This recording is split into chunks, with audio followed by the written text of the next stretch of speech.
Hello and welcome to the Butler Recommends.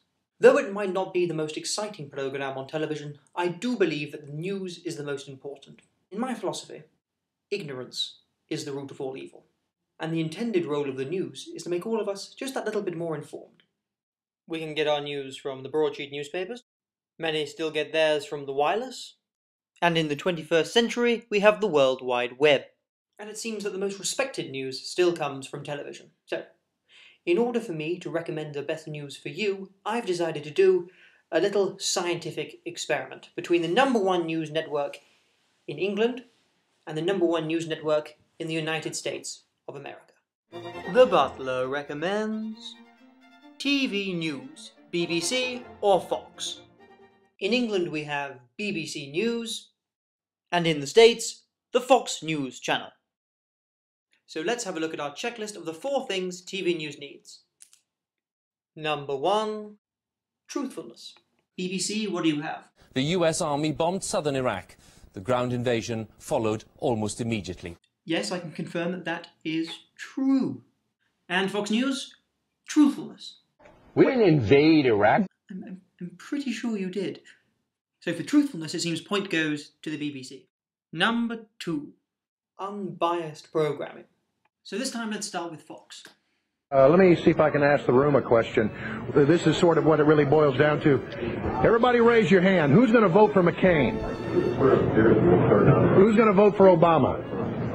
All right, see, it's split. All of this conservative media, conservative talk radio, television, Fox News, the conservative blogosphere. Apparently a printout of that channel's daily editorial memo. Marching orders emailed to key staffers on how and where to slant the news, how to adjust the facts to match the political conclusions and not the other way around. That Fox should be the one to talk about bias on CNN. It's not funny. As you may have gathered after watching my research on Fox News, it is definitely bias. But bias in the worst way. They know they're biased, they know people are calling them biased, and what do? They laugh about it, they tell jokes. It's like they don't even care. And their slogan is fair and balanced.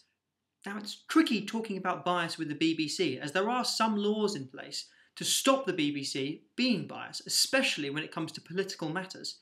When they do broadcast about the major parties, they have to split the time up among them equally. But BBC, do you have any bias? People will die because of the BBC decision. Let me be clear about that. And I started my life 60 years ago as a BBC producer. I love the BBC. I support it. But it has capitulated to Israeli pressure. That's the truth, I have to tell you. I love this guy. His name's Tony Benn, who thought there was something wrong going on at the BBC, thought they were being biased. The reason the BBC have done it is very simple. The Israeli government objected. Well, the BBC would disagree with you, and you did hear the line from management there that it's a question of raising impartiality. But this video also shows how much I love the BBC.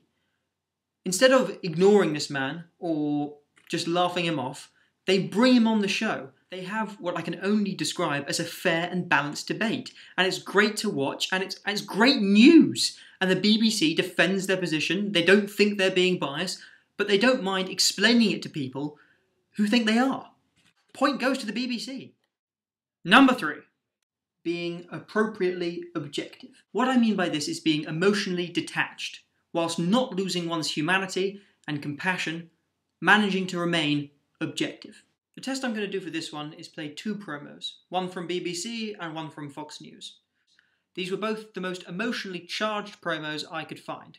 What we'll do is watch both of them and then decide which one just doesn't seem appropriate for the news.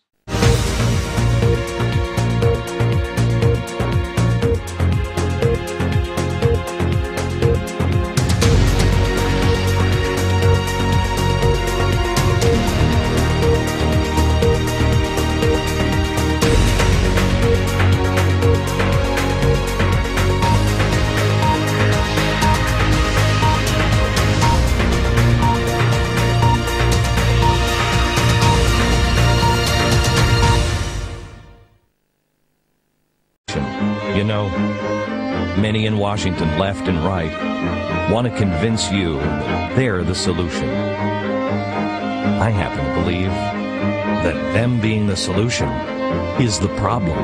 The system has been perverted and it has to be restored. Those who screwed up must be allowed to fail. Those who broke the law must go to jail. And those who have played by the rules need to be left alone to rebuild our nation. Find ourselves and our solutions together again with the 9 founding principles and the 12 eternal values. This is the 912 Project. News shouldn't tell you how to feel. It shouldn't even try and change you emotionally. It's supposed to give you the facts, you take them in, and then you make an informed decision based on your morals, principles, and emotions.